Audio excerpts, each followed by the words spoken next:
किसी को कुछ फर्क नहीं पड़ता भाई, राजनीति ऐसे ही चलती रहेगी। 2-3 दिन पहले राजस्थान में एक लड़की को 32 लोगों ने नोचा गया था। और कल की न्यूज देखिए आप, वेस्ट बंगाल की। वेस्ट बंगाल में 12 साल की बच्ची जिसके साथ गलत करके उसको एक लकड़ी के साथ बांध के उसको तालाब में फेंक दिया जाता है, उसकी डेथ हो जाती है। उसमें जो इन्वॉल्व थे उसमें एक आदमी को तो शायद जनता ने पकड़ा और उसको ऑन स्पॉट मार दिया। सच बता रहा हूं, जब उस आदमी को मारा ना तो कहीं ना कहीं लगा कि भाई ये इंसाफ हुआ है, लेकिन उसमें कहीं और लोग भी इन्वॉल्व है। लेकिन बताओ, मुझे एक बात बताओ कि कब तक लड़कियां इस तरह से बलि चढ़ती रहेंगी? लोगों को डर क्यों नहीं लगता है कि हम ऐसा कुछ करेंगे तो हमारे साथ ऐसा होगा वैसा होगा?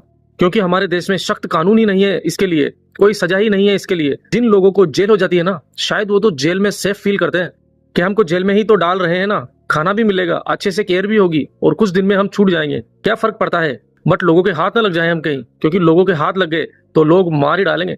लेकिन जेल में तो हम सेफ है ना, जेल में क्या है, कोई दिक्कत नहीं है। 12 साल की लड़की घर से निकलती है कुछ खाने का सामान लाने के लिए, उसको कुछ राक्षस पकड़ते हैं, उसके साथ दुष्कर्म करके उसको तालाब में फेंक देते हैं। किसी को कोई फर्क नहीं पड़ता है कि हम ये जो कर रहे हैं ये करने से शायद हमें कोई तकलीफ होगी। कोई डर नहीं है कि जब कोई क्राइम करने जाता है उसकी चमड़ी में डर क्यों नहीं रहता है? उसको ये क्यों नहीं लगता है मैं जो ये क्राइम करने जा रहा हूं इससे मुझे कोई सजा हो सकती है? क्योंकि कोई स्ट्रिक्ट सजा ही नहीं है ना इसमें। इसलिए ये जो क्रिमिनल है, ये जो गलत काम कर रहे हैं लड़कियों के साथ, इनको बीच चौराहे पे छोड़ दिया जाए, क्योंकि वही इनके लिए सबसे बेस्ट सजा है। आप छोड़ के देखिए, 20-25 केस आप छोड़ के देखिए, क्योंकि गिनती नहीं है इनकी केसेस की। आप छोड़ के देखो चौराहे पे, आपको खुद ही समझ में आ जाएगा कि ये चीजें इतनी हद तक कम होती है। लेकिन इस चीज के लिए कोई भी एक्शन नहीं लिया जाता है। क्राइम जो करते हैं उनको और सपोर्ट किया जाता है, उनको कोई टच न कर ले, उनको प्रॉपरली पूरा गाइडेंस के साथ जेल में लिया जाता है, उनको अच्छे से खाना दिया जाता है, टेक केयर किया जाता है, उसके बाद उनको छोड़ दिया जाता है।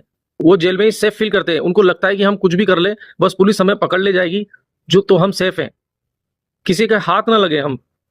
समझो इस चीज को, बच्चियों की बलि चढ़ाना बंद करो, खत्म करो बच्चियों की बलि चढ़ाना। यार सऊदी में जो सजा है वो सही है। आपकी क्या राय है कमेंट में जरूर बताइए।